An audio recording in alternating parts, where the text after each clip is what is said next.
Hello everyone, welcome to our channel current and affairs. तो आज हम 23 जुलाई के करंट अफेयर डिस्कस करेंगे और उससे पहले कल के करंट अफेयर का क्विक रिवीजन करेंगे। तो कल का पहला क्वेश्चन था, यूपीएससी यानी कि यूनियन पब्लिक सर्विस कमीशन के चेयरमैन ने इस्तीफा दे दिया। उनका नाम क्या है? उनका नाम है मनोज सोनी। वैसे इनका कार्यकाल 2029 तक चलना था, बट पर्सनल रीजन के कारण इन्होंने इस्तीफा दे दिया। यूपीएससी यानी कि यूनियन पब्लिक सर्विस कमीशन जो बना था 1 अक्टूबर 1926 को, और इसका हेडक्वार्टर है दिल्ली में। इंडिया मोबाइल कांग्रेस 2024 का थीम क्या है? इसका थीम है द फ्यूचर इज नाउ। और इंडिया मोबाइल कांग्रेस ये इसका 8वां संस्करण होगा। इसका पहला संस्करण हुआ था 2017 में। बढ़ते तनाव के बीच किस देश ने भारत को रक्षा निर्यात पर प्रतिबंध लगा दिया? तो ये लगा दिया है तुर्की ने। तुर्की के प्रेसिडेंट कौन है? तो वो है तैयब एर्डोगन। तैयब एर्डोगन। प्रख्यात कृषक कमला पुजारी का देहांत हो गया। उनको भारत सरकार ने किस सम्मान से सम्मानित किया था? तो उनको साल 2022 में जैविक खेती को बढ़ावा देने के लिए पद्मश्री से सम्मानित किया था। कमला पुजारी का संबंध था उड़ीसा से। किस मंत्रालय ने कीर्ति प्रोग्राम का दूसरा चरण लॉन्च किया? तो ये किया है खेल मंत्रालय ने। कीर्ति की फुल फॉर्म होती है खेलो इंडिया राइजिंग टैलेंट आइडेंटिफिकेशन। इसका पहला चरण हुआ था चंडीगढ़ में, अभी इसका दूसरा चरण शुरू हुआ है दिल्ली में। और हमारे खेल मंत्री कौन है? तो हमारे खेल मंत्री हैं Mansukh Mandaviya. National landslide forecasting centre का मुख्यालय कहां पर स्थापित किया गया? तो ये किया गया है कोलकाता में। और कोलकाता में ही हेडक्वार्टर है जियोलॉजिकल सर्वे ऑफ इंडिया का। जूलॉजिकल सर्वे ऑफ इंडिया बना था 1916 में। जियोलॉजिकल सर्वे ऑफ इंडिया बना था 1851 में।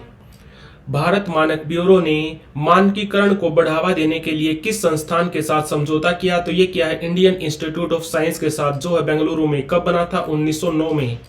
1909 में। और भारत मानक ब्यूरो यानी कि ब्यूरो ऑफ इंडियन स्टैंडर्ड्स जो बना था 1986 में।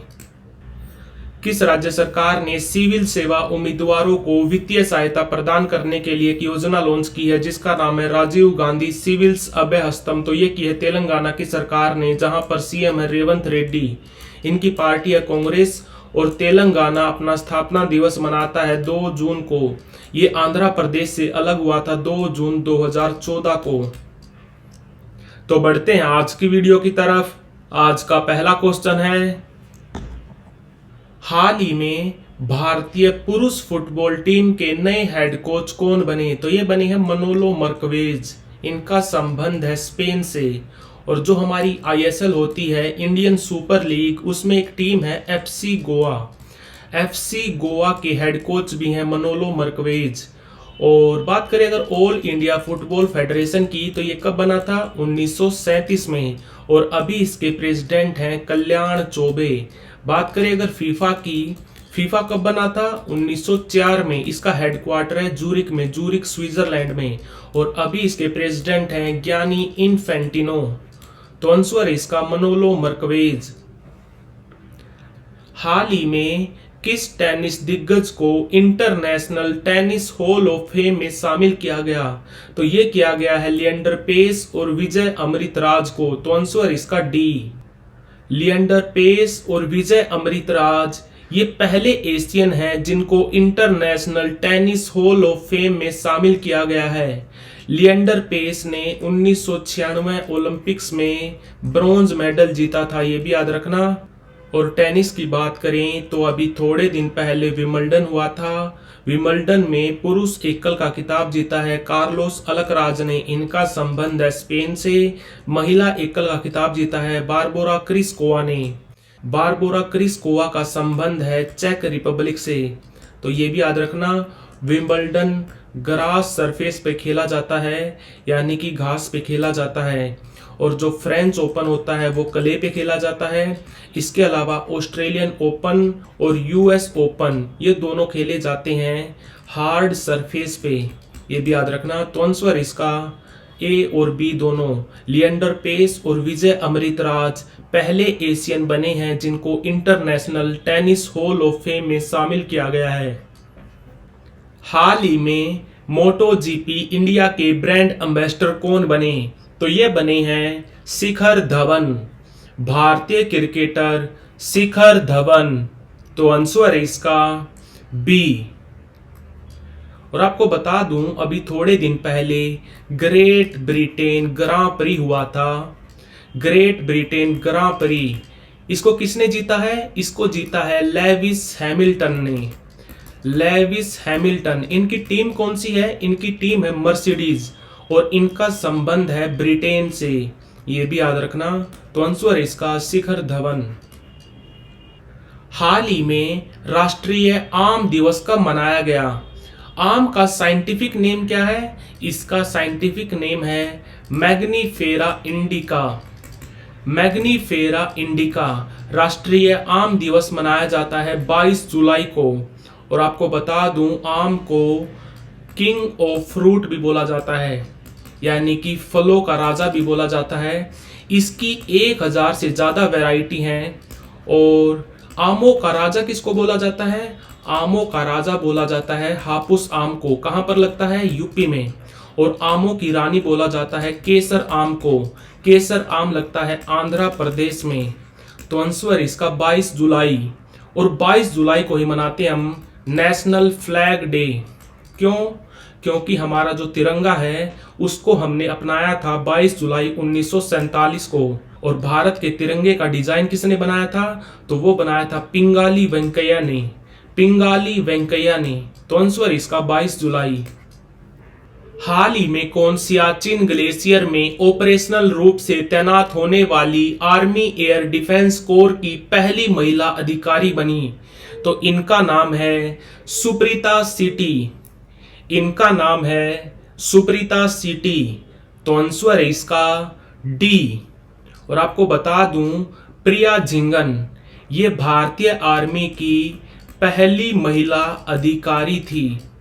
जो हमारी आर्मी है उसकी पहली महिला अधिकारी थी प्रिया झिंगन।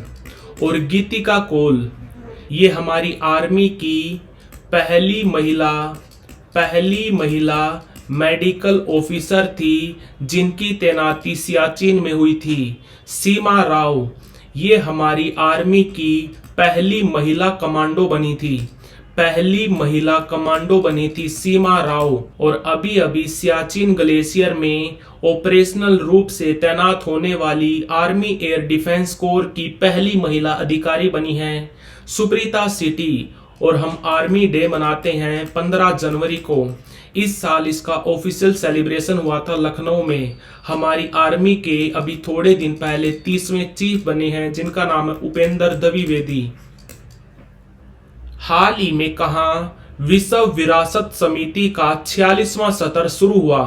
विश्व विरासत समिति यानी कि वर्ल्ड हेरिटेज कमेटी, इसका 46वां सेशन शुरू हुआ है नई दिल्ली में। और इसका उद्घाटन किया है पीएम मोदी जी ने। तो आंसर है इसका नई दिल्ली। और आपको बता दूं, जो ये विश्व विरासत समिति है इसको कौन करवाता है? इसको करवाता है UNESCO.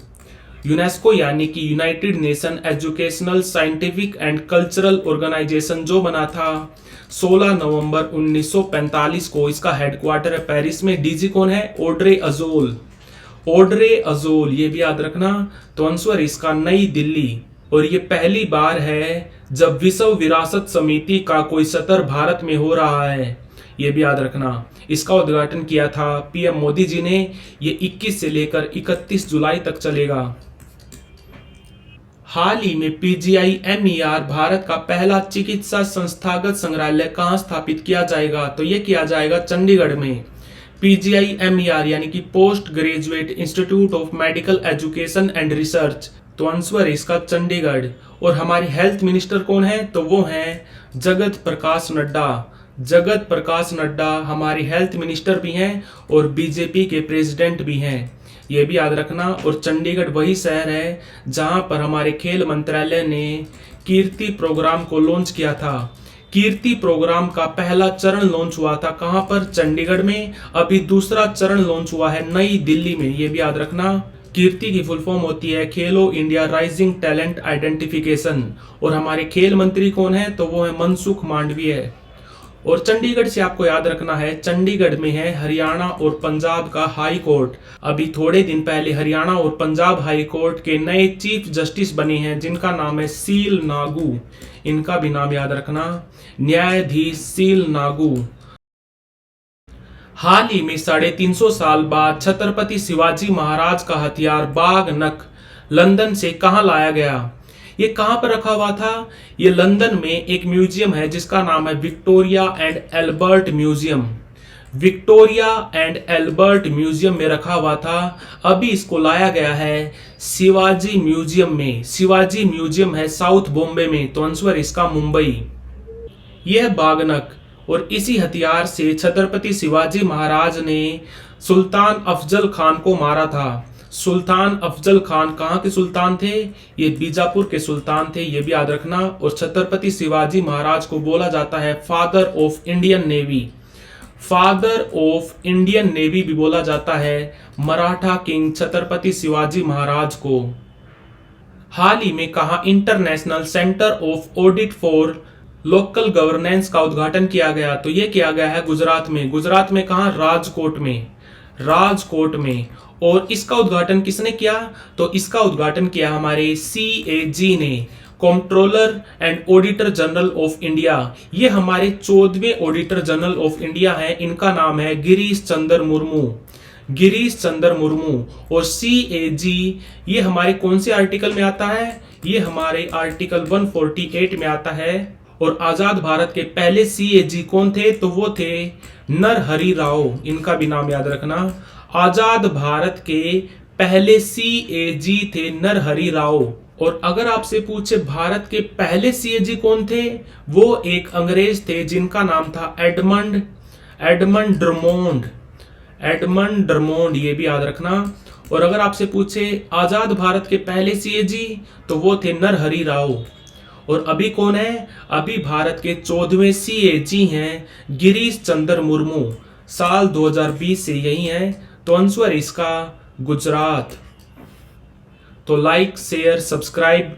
Thank you for watching current and affairs.